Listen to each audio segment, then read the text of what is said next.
Gotcha. Well, looky here. A dog turd Disney sequel. It's a one-way trip to the rant playlist for you.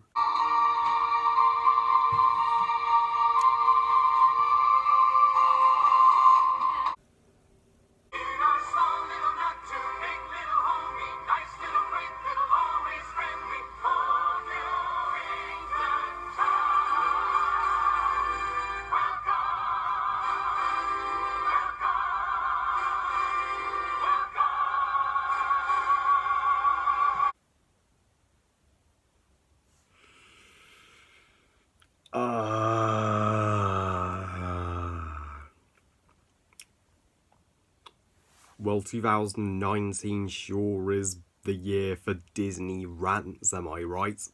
So, Lady and the Tramp 2, Scamp's Adventure, the 2001 direct-to-VHS sequel to one of Disney's most timeless classics, A Lady and the Tramp. Damn, this movie was released 46 years after the original, so Lady and the Tramp 2 Scamp's Adventure tells the story, if a story even exists in this thing, or taking place after the events of the original, where Lady and Tramp have 4 puppies together, 3 daughters that resemble Lady, and 1 son that resembles Tramp, Scamp, and Scamp is such a nightmare. He is the most misbehaving puppy, period. He is the most misbehaving puppy, period. He just is done with the house dog life. He longs to be a wilder dog and to stay with the junkyard dogs. So he runs away and then falls in love with Angel, and she helps him to see the positive side of being a house dog. And everybody knows how this tired, done to death plot is going to be resolved, because we haven't seen this story a shit load of times before. So yeah, Lady and the Tramp 2 Scamp's Adventure was one of the direct-to-VHS Disney sequels from my earliest days of childhood that I did have on VHS, and 6-year-old me could happily watch this sequel frequently. I wasn't judging it or comparing it to the original constantly at that time, because when you're a kid you don't go into movies with that mindset, but now that's I am even more passionate about movies than I was back then. Now I can see that Lady and the Tramp 2 Scamp's Adventure is not a patch on its predecessor by any means. While Lady and the Tramp 2, don't get me wrong, I'm not going to annihilate this sequel or anything. I'll spare it an extreme rant, as there are far worse Disney sequels out there, like Fox and the Hound 2, for example. That sequel is unforgivably shit, but Lady and the Tramp 2, it's still a dog turd in comparison to the timeless Disney masterpiece that's the original Lady and the Tramp.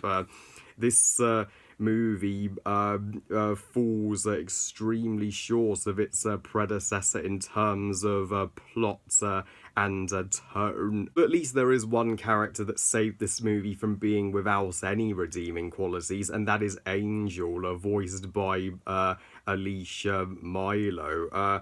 Yeah, Angel was a character that I sympathised infinitely more with than I did the protagonist, because she can see, unlike the other junkyard dogs, that living on the streets sucks. She would far rather have a home and a warm, loving family, and she's had 5 families, but sadly she's been forced to leave them due to one family either having a baby or allergy. I was overjoyed in the final scene of the movie to see Darling and Jim Dear adopt her.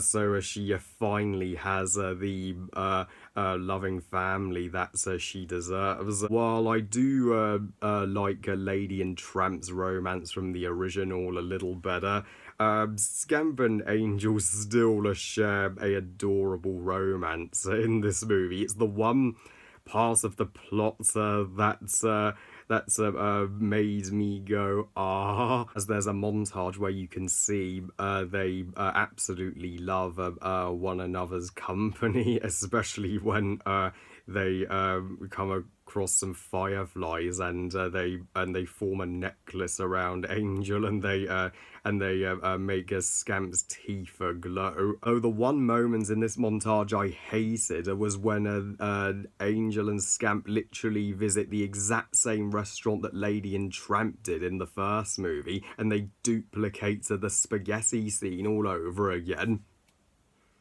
Why?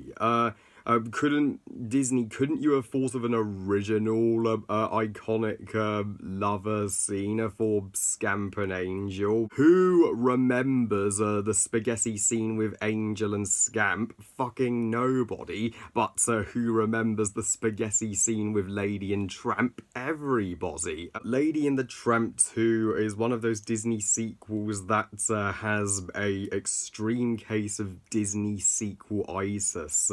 The plot is entirely inferior to the original because, unlike the original Lady and the Tramp, it's not telling a story from the dog's perspective anymore. The human characters are more prominent this time, but it's telling a script written by Mr. Cliche, that is who.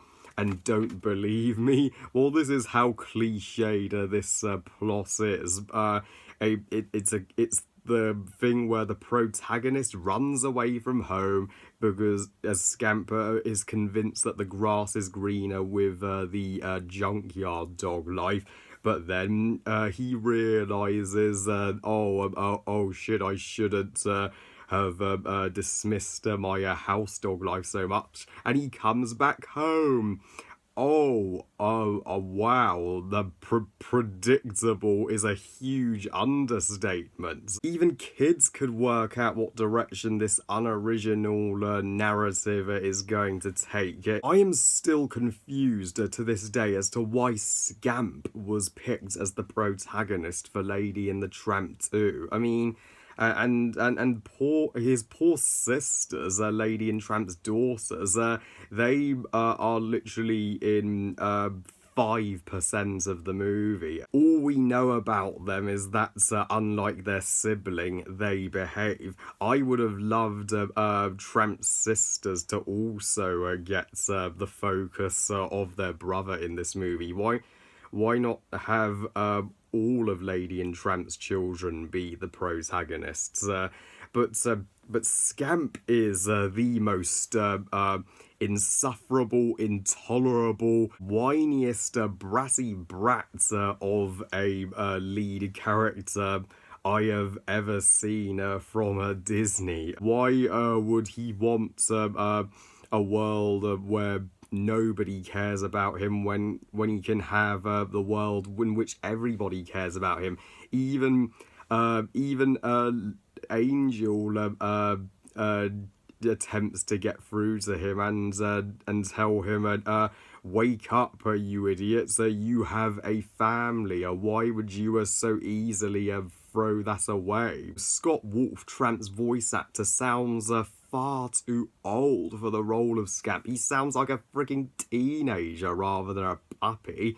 And poor Lady, the Disney sequels sadly have this common flaw where they sideline one parent. Nala in Lion King 2, Eric in Little Mermaid 2, and now Lady in Lady and the Tramp 2.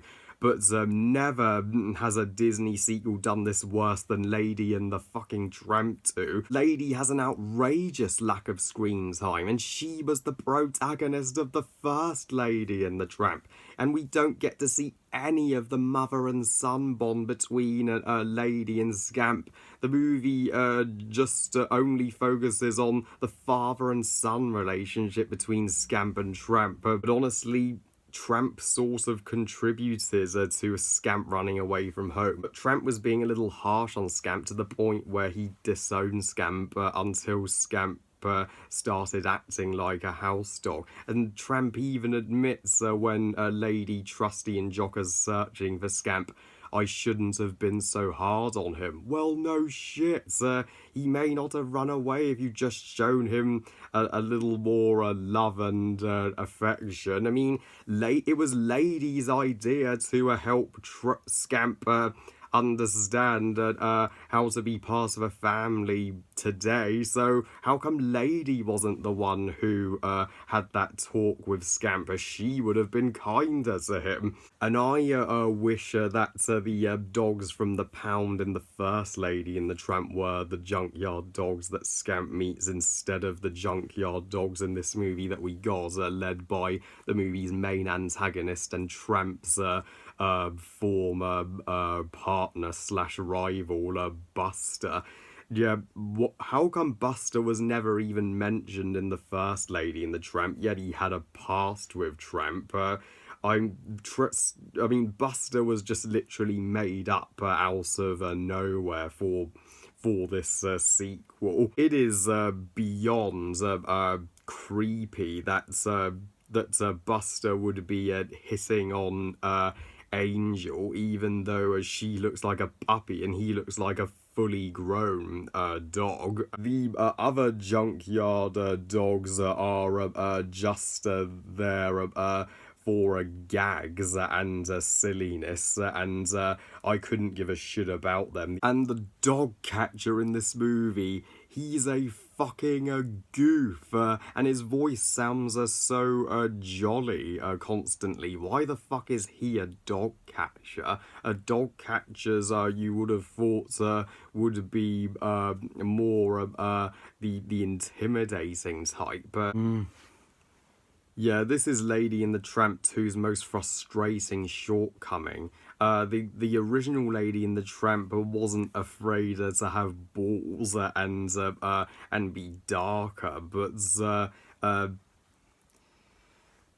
yeah, this is Lady and the Tramp 2's most frustrating shortcoming. While the original Lady and the Tramp wasn't afraid to have some of Disney's darkest scenes. Yeah, this is Lady and the Tramp 2's biggest shortcoming. While the original Lady and the Tramp wasn't afraid to have balls and have some of Disney's darkest scenes, this sequel flushes that dark tone down the drain and is all things slapstick. It's the definition of a babysitter movie. And Jock and Trusty do jack shit. The only storyline they're involved in is the search for Scamp with Lady and Tramp. Jock and Trusty don't even come closer to locating Scamp, even though Trusty's scent was so accurate in the first movie that he could locate the dog pound carriage carrying a Tramp.